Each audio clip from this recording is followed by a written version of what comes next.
ആദ്യം പറഞ്ഞത് അങ്ങനെ അല്ലല്ലോ. അയ്യപ്പ സംഗമമേ, ആഗോള അയ്യപ്പ സംഗമമേ പൊളിഞ്ഞു പോയി എന്നല്ലേ. പിന്നീടാണ് അവർക്ക് തന്നെ ബോധ്യപ്പെട്ടത് നിറഞ്ഞ സദസ്സിലായിരുന്നു മുഖ്യമന്ത്രിയുടെ ഉദ്ഘാടന സമ്മേളനം എന്നുള്ളത്.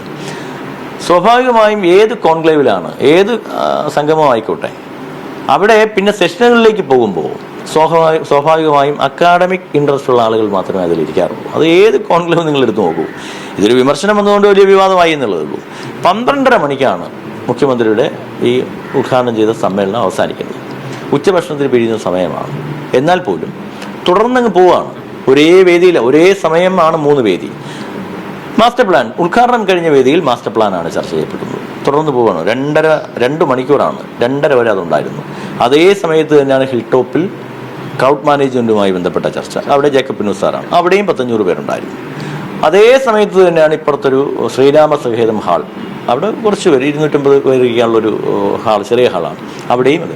അപ്പോൾ ഈ 3 ഹാളിലും ഒരേ സമയത്ത് നടക്കുകയാണ്. പിന്നെ ഉച്ച സമയമാണ്. സ്വാഭാവികമായും ഇത്തരൊരു സമ്മേളനത്തിൽ ഉദ്ഘാടന സമ്മേളനം പ്രൗഢിയോടുകൂടി നടന്നു. അത് കഴിഞ്ഞ് ഈ സെമിനാറുകൾക്കും അതേ പ്രൗഢി വേണമെന്ന് വാശി പിടിക്കുന്നത് ബാലിശമാണ്. അത് ഇതിനെതിരെ ഒരു മനഃപൂർവ്വം പ്രചരിപ്പിക്കുന്നതാണ്. പക്ഷെ ഞങ്ങൾക്ക് അത്യാവശ്യം ഡെലിഗേറ്റ്സിൻ്റെ പ്രാതിനിധ്യം അവിടെ ഉണ്ടായി. അവരുടെ കൃത്യമായ അഭിപ്രായം ഓരോ കാര്യങ്ങളിലും, അത് മാസ്റ്റർ പ്ലാനിൻ്റെ കാര്യത്തിലായാലും ക്രൗഡ് മാനേജ്മെൻ്റ് ആയാലും പിൽഗ്രിം ടൂറിസം ആയാലും കൃത്യമായ ഒപ്പീനിയൻ നമുക്ക് കിട്ടി. നല്ല പങ്കാളിത്തം ഉണ്ടായി. അതനുസരിച്ചാണ് ഞങ്ങളൊരു കൺസെപ്റ്റ് നോട്ട് തയ്യാറാക്കിയത്.